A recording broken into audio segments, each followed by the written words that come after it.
আসসালামু আলাইকুম। আমি মোহাম্মদ মাসুদ রানা। আজকের ভিডিওতে আমি আলোচনা করব বিএমডিসি এর আগের বছরের প্রশ্নগুলো নিয়ে। তো যারা বিএমডিসি পরীক্ষা দিবেন বা দিচ্ছেন তাদের জন্য এই ভিডিওটা খুবই গুরুত্বপূর্ণ হতে চলেছে। আজকে আমাদের বিষয় হলো পেডিয়াট্রিক্স। পেডি থেকে প্রতি বছরই 10 থেকে 12টা প্রশ্ন থাকে। তো এখন কিছু কথা বলি, সেটা হলো প্রতি বছরই বিএমডিসিতে কিছু প্রশ্ন রিপিট হয়, আবার কিছু প্রশ্ন নতুন আসে। তো পেডি থেকেও কিছু প্রশ্ন রিপিট হয়। আমরা সেই প্রশ্নগুলো দেখব কোন কোন প্রশ্ন রিপিট হয়, এবং বাকি যে বিএমডিসিতে এ পর্যন্ত যে প্রশ্নগুলো আসছিল বিগত বছরগুলোতে সেই প্রশ্নগুলো আলোচনা করব। তাহলে আমাদের প্রথম প্রশ্নটা হচ্ছে স্টেজেস অফ চাইল্ড লাইফ। এই প্রশ্নটা পড়ার আগে আমরা একটা পিকচার বুঝবো, যেটা বুঝলে আমাদের এই প্রশ্নটা অনেক সহজ হয়ে যাবে। আমি পিকচারটা নিয়ে আসতেছি সামনে।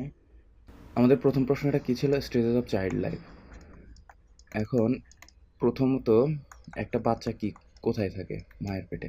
তো সেখান থেকে আমাদের স্টেজগুলো শুরু হবে। যখন মায়ের পেটে বাচ্চাটা থাকবে, মায়ের পেটে এক্স্যাক্টলি কোথায় থাকে? ইউটেরাসে। নাম অনুযায়ী আমরা সেই লাইফটাকে কি বলতে পারি? ইউটেরাসের যেহেতু ভিতরে থাকে তাহলে Intra uterine life. Intra uterine life. এখন এই ইন্ট্রা ইউটেরাইন লাইফে আবার দুইটা ধাপ আছে। সেটা হলো একটা এমব্রায়োনাল লাইফ, একটা হচ্ছে ফেটাল লাইফ। এখন এই এমব্রায়োনাল লাইফটা কি? এমব্রায়োনাল লাইফটা হচ্ছে মা প্রেগনেন্ট হওয়ার প্রথম 8 সপ্তাহ, অর্থাৎ প্রথম 8 সপ্তাহকে আমরা এমব্রায়োনাল লাইফ বলি, এবং 8তম সপ্তাহ থেকে আমাদের হার্টবিট শুরু হয়। ফেটাল লাইফ কোনটা?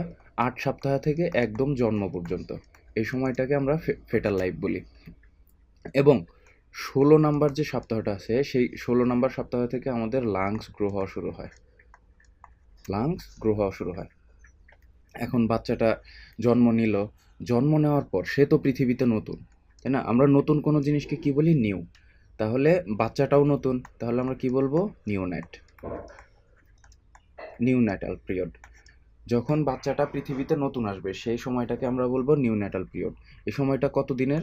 এই সময়টা হচ্ছে প্রথম 1 মাস। প্রথম 1 মাস বা 28 দিন বা 4 সপ্তাহ। এখন এই বাচ্চাটা যখন 1 মাস থেকে 1 বছর বয়স হয়ে যাবে, তখন আমরা বলবো ইনফ্যান্সি পিরিয়ড। কি পিরিয়ড? ইনফ্যান্সি। অর্থাৎ জন্ম থেকে 1 বছর এই সময়টাকে আমরা বলি ইনফ্যান্সি পিরিয়ড আমরা কিভাবে মনে রাখবো? এই আইটা কিন্তু 1-এর মতো দেখতে অনেকটাই। তো এটা দিয়ে আমরা মনে রাখতে পারি যে ইনফ্যান্সি পিরিয়ড। যখন এই বাচ্চাটা 1 বছর থেকে 3 বছরে উন্নতি হবে, অর্থাৎ 3 বছর বয়স হবে, তখন কিন্তু আমরা বলবো টোডলার পিরিয়ড। টোডলার পিরিয়ডের স্থায়ীকাল কত তাহলে? 1 থেকে 3 বছর। এখন এটা আমরা কিভাবে মনে রাখবো? এই তিন মানে কি? থ্রি। আর থ্রি মানে টোডলার। এভাবে আমরা মনে রাখবো। যখন আমাদের বাচ্চাগুলো স্কুলে যাওয়ার আগের বয়সটা হবে, আমরা সাধারণত বাচ্চাদের স্কুলে দেই 5 থেকে 6 বছর বয়সে। তো সেই বয়সটা যখন হবে তার আগের সময়টাকে আমরা বলি প্রি স্কুল। তো সেই সময়টা কত? 3 থেকে 5 বছরের মতো। এরপরেই তো আমরা বাচ্চাদের স্কুলে দিই, তাই না? তাহলে এই সময়টাকে আমরা কি বলবো? Pre school. যখন বাচ্চাটা স্কুলে যাবে তাহলে আমরা কি বলবো? School age. তো এই সময়টা কত থেকে শুরু হয়? এই সময়টা শুরু হয় 5 থেকে 15 বছরের মতো। এই সময়টাকে আমরা বলি স্কুল এজ, অর্থাৎ এসএসসি লেভেল পর্যন্ত। আমাদের অ্যাডোলেসেন্স পিরিয়ডটা আসবে। এই সময়টা হচ্ছে 10 থেকে 19 বছর। এই সময়টা আমাদের কি হয়?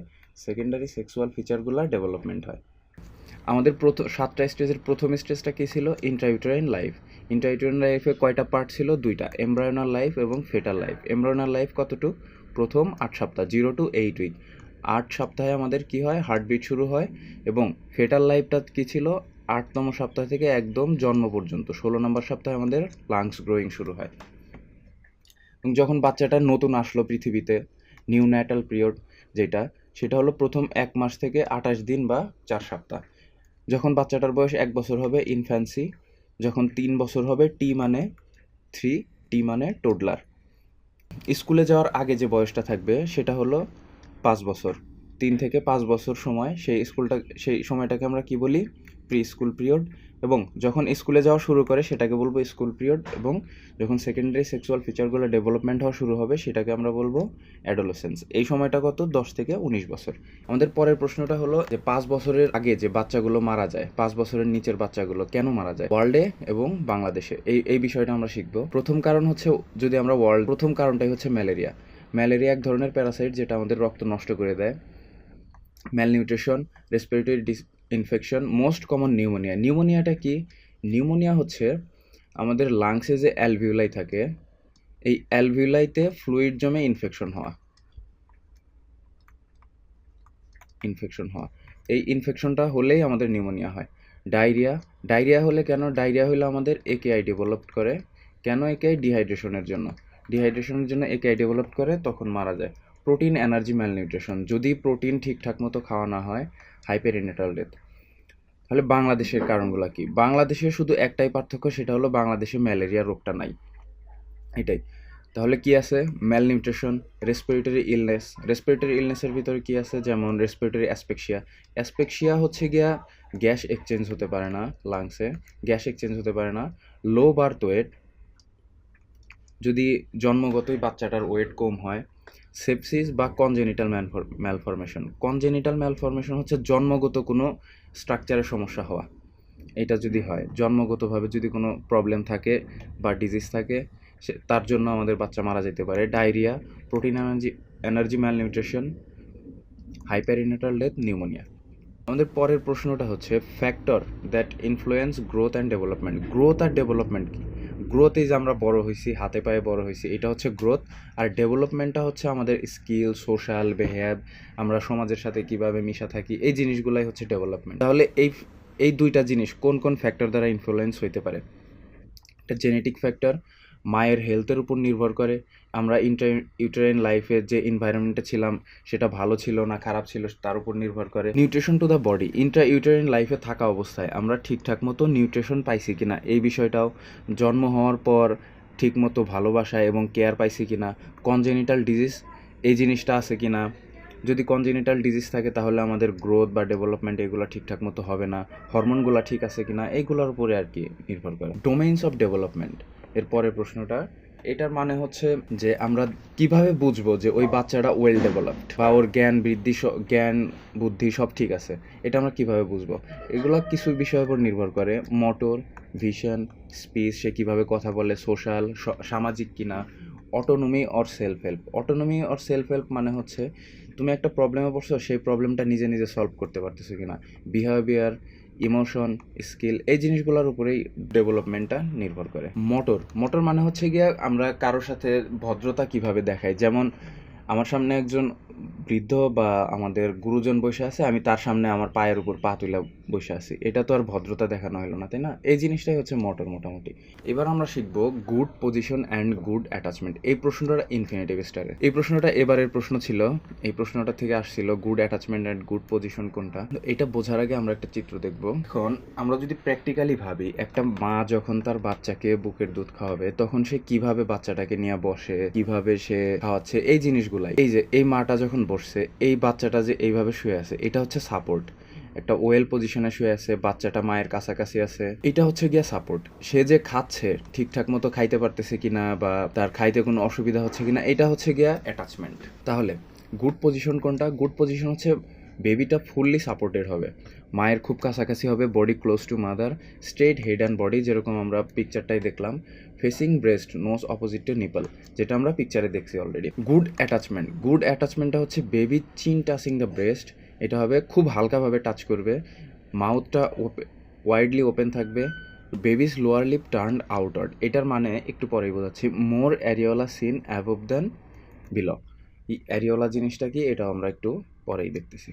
এখানে লোয়ার লিপ টার্ন আউটওয়ার্ড মানে আমরা যখন এই আপেলটা যখন আমরা কামড় দিছি, যদি আমরা খুব ভালোভাবে দেখি, লোয়ার লিপটা কিন্তু বেশি বের হয়েছে বাহিরের দিকে, এইটাই বোঝানো হয়েছে। এইটা বাচ্চার ক্ষেত্রেও হবে। আর এরিওলাটা হচ্ছে নিপলের 4 সাইডে যে ব্ল্যাক বা খয়েরি কালারের অংশটা থাকে, সেটাকে আমরা অ্যারিওলা বলি। এটা উপরের অংশটা বেশি দেখা যাবে নিচের চাইতে। প্রিভেন্টিভ। এবার আমরা পরের প্রশ্নটা যদি দেখি, সেটা হলো properties of good food. Energy rich food কোনটা কোনটা? Rice, roti, potato, oil. Body building rich food, fish, meat, egg. Disease preventive food, vegetable, fruits, micronutrition and iron. General danger sign, danger মানে কি? ডেঞ্জার মানে হচ্ছে বিপজ্জনক। তো আমরা কিভাবে বুঝবো সেটা? বাচ্চা যখন খাবে সে সব কিছু বমি করে বের করে দিবে, খিচুনি থাকবে অর্থাৎ কনভালশন, লিথার্জিক অর আনকনসিয়াসনেস, অজ্ঞান হয়ে যাবে এরকম, unable to drink or breast feeding, মানে বাচ্চা কিছু খাইতে পারবে না। আইএমসিআই অনুযায়ী, আইএমসিআই একটা সংগঠন, সেটা অনুযায়ী আমাদের 2 মাস থেকে 5 বছরের বাচ্চার জেনারেল ডেঞ্জার সাইনগুলো কি কি, এইটাই সেম অ্যান্সার। এবার আমরা দেখবো ফাস্ট ব্রিদিং অ্যান্ড চেস্ট ইনড্রয়িং। এটা মানে আসলে কি? আমরা প্রথমেই জানবো চেস্ট ইনড্রয়িং জিনিসটা কি। বাচ্চারা যখন নিঃশ্বাস নেয় তখন এইভাবে মাংসটা নিচের দিকে চলে যায়, এটাকে বলে চেস্ট ইনড্রয়িং। এটা কেন হয় এই বিষয়টাই আমরা দেখবো। প্রথম কারণটা হচ্ছে asthma, pneumonia, bronchiolitis, heart failure, এগুলো তো লাংস ইনভলভ। তো লাংস যদি অসুস্থ হয় তাহলে ফাস্ট ব্রিদিং চেস্ট ইনড্রয়িং হবেই। কারণ হার্ট ফেলিওর কেন? হার্ট ফেলিওর হলে কেন হবে? আমরা জানি যে আমাদের হার্ট ফুল বডিতে রক্ত সাপ্লাই দেয়।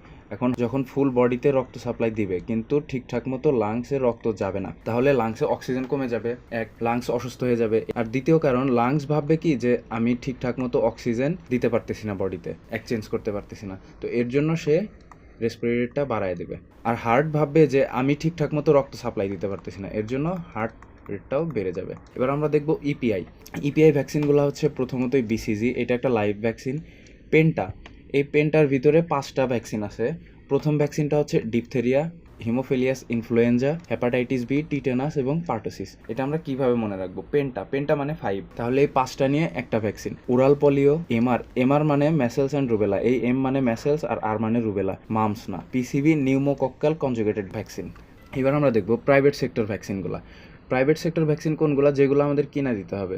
প্রথমতই এমএমআর মানে হচ্ছে mumps, measles and rubella, rota virus, meningococcal conjugated vaccine, আর হচ্ছে কলেরা ভ্যাকসিন। এই ভ্যাকসিনগুলো আমাদের কিনা দিতে হয়। পরের কোশ্চেন যেটা আছে আমাদের, সেটা হলো প্রিমেটিভ রিফ্লেক্স। প্রিমেটিভ রিফ্লেক্সেস মানে কি? প্রিমেটিভ রিফ্লেক্সেস মানে আমরা যখন বাচ্চারা যখন শুয়ে থাকে বা বসে থাকে, আমরা যদি ওর সামনে আমাদের হাত দেই বা আঙুল দেই, সেটা কিন্তু ধরে, তারপর নিজেদের আঙুল চোষার ব্যাপারটা, ফ্লোরে যদি দাঁড় করানোর চেষ্টা করা হয় সে হাঁটার চেষ্টা করে, এই বিষয়গুলো প্রিমেটিভ রিফ্লেক্সেস। প্রথমত হচ্ছে মরো, সাকলিং, এই আঙুল চোষার ব্যাপারটা। পালমার গ্র্যাপস, আমরা হাত যদি সামনে দেই সেটা ধরে ফেলে। স্টেপিং অর্থাৎ হচ্ছে ফ্লোরে হাঁটার ব্যাপারটা। নেক রাইজিং, ঘাড় উঁচু করার ব্যাপারটা।